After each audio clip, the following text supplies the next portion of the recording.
নমস্কার বন্ধুরা, আমি রান্নাঘরের দীপালি চলে আসলাম রান্নাঘরে। সকালবেলা ঘুম থেকে উঠলাম, উঠে ঠাকুর প্রণাম করে মোবাইলটা হাতে নিয়ে দেখলাম শিলচর তারাপুর থেকে আমার এক দিদিভাই আমাকে শুভ জন্মদিনের শুভেচ্ছা জানাচ্ছে। দেখে মনটা অনেক ভরে গেল। মনে হচ্ছে দিদিভাই দাদাভাইরা আমার দিকে চোখ আছে, তাই ভালো লাগলো। 3টা বেগুন নিলাম, একটু ব্যস্ত, এদিকে মা অসুস্থ, জন্মদিনের কথা ভুলেই গেছিলাম। দিদিভাইকে অনেক অনেক ধন্যবাদ আমাকে স্মরণ করে দেওয়ার জন্য। তারপরে দেখলাম আমার ছেলে একটা পোস্ট করেছে, তাই আর কি আপনাদের কাছে এটুকু পাওয়া। বেগুনটাকে এইভাবে ফাইল করে কেটে নেব। এই যে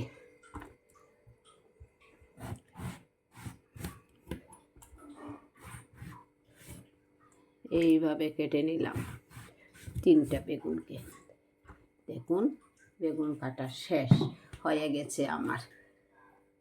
এবার কড়াই বসিয়ে রেখেছি বেগুন ভাজার জন্য। চলে আসুন কড়াইয়ের পাশে। কড়াইটা বসিয়ে রেখেছিলাম, কড়াই তেল দিয়ে দিচ্ছি।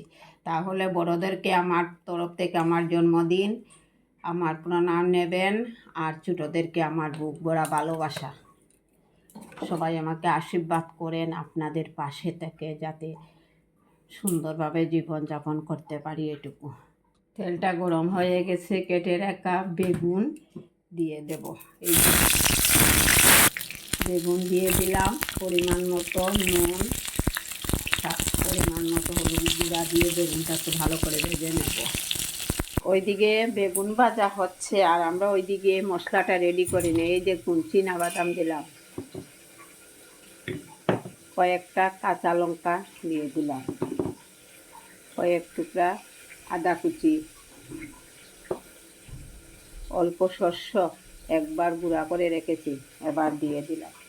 এবার জল দিয়ে ঢাকনাটা বন্ধ করে নেব।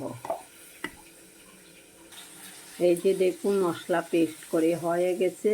মশলা যদি চন্দন না হয় ভালো রন্ধন হয় না। তার মধ্যে কি কি দিচ্ছি দেখুন, অল্প পনির দেব কয়েক পিস, এই যে টক দই দেব, আর দিচ্ছি একটা টমেটো। তাই সব কিছু রেডি করে নিয়ে নিলাম। এই যে সব কিছু হচ্ছে তার উপকরণ। এদিকে বেগুনগুলো ভাজা হয়ে গেছে, উঠিয়ে নেব। বেঁচে যাওয়া তেলের মধ্যে বাকি বেগুনগুলোও ভেজে নিচ্ছি। এই যে নুন দিচ্ছি পরিমাণ মতো হলুদের গুঁড়া দিয়ে ভেজে নেব। বেগুন ভাজা হয়ে গেছে, নামিয়ে নেব। বেগুনটা ভেজে উঠিয়ে নিয়েছি। এবার দারচিনি, এলাচ, গরম মশলা দিচ্ছি, ফোড়নে দিচ্ছি কালো জিরা। কালো জিরাটাই হয়ে গেছে। এবারে পেস্ট করে রাখা মশলাটা দিয়ে দিচ্ছি। আদা, কাঁচা লঙ্কা, বাদাম, সরিষ পেস্ট করে রেখেছিলাম দিয়ে দিলাম। স্বাদ মতো অল্প পরিমাণ মতো হলুদের গুঁড়া দিলাম, স্বাদ মতো নুন দিলাম, দিয়ে মশলাটাকে ভালো করে ভেজে নিচ্ছি। এই যে দেখুন, কালার আসার জন্য অল্প শুকনো লঙ্কার গুঁড়া দিচ্ছি, অল্প একদম। এটাতে বেশি জাল বানাবে না। কাঁচা লঙ্কাটাও কম দিয়েছি, দেখেছে না? কষানো হয়ে গেছে মশলা। এবারে অ্যাড করছি টমেটোটা, কাঁচা লঙ্কা 2টা, আর এই যে দই বলেছিলাম না, দই দিয়েছি। আর দেবো এই পনির গুঁড়া দিয়ে আর একটু বাজবো মশলাটা। এই যে মশলাটা একটু বাজবো। মশলা থেকে তেল ছাড়ছে, মশলা ভাজা হয়ে গেছে। এবারে 2-1 দানা চিনি দিয়ে দিলাম। বন্ধুরা, ভিডিওটা একটু লম্বা হয়ে গেছে, কেটে কেটে দেখবেন না, পুরাটা ভিডিও দেখবেন না, আসলে বুঝতে পারবেন না এই যে কীভাবে কী হয়েছে, কীভাবে কী রান্না করলাম। ভেজে রাখা বেগুনগুলা দিয়ে দিলাম। একদম মাখো ঝোল থাকবে, বেশি না, মাখো একদম অল্প। এই যে দেখুন, অল্প, একদম অল্প হয়ে গেছে। এবার ধনিয়া পাতা দিয়ে নামিয়ে নেব। দিয়ে দেখুন ধনে পাতা দিয়ে দিলাম, নামিয়ে নেব। নামিয়ে নিয়েছি, দেখুন দেখতে কেমন হয়েছে। অবশ্যই ভালো লাগে খেতে। নামানোর জন্য একটা বল নিলাম, বলের মধ্যে ঢেলে দিলাম।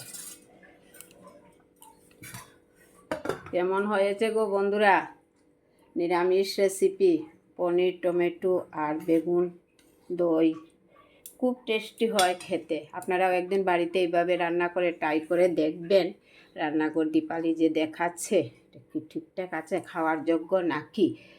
সবাই ভালো থাকুন, সুস্থ থাকুন, আমাকে আশীর্বাদ করুন, আমার দিনগুলো যেন ভালো কাটে, স্বামী সন্তানকে নিয়ে যেন ভালো থাকতে পারি, এটা বলে এখানে বিদায় নিলাম। সবাই ভালো থাকুন, আগামী ভিডিওতে দেখা হবে। নমস্কার। আমার রেসিপি কেমন হয়েছে কমেন্টে বলবেন, পাশে থাকবেন। ধন্যবাদ।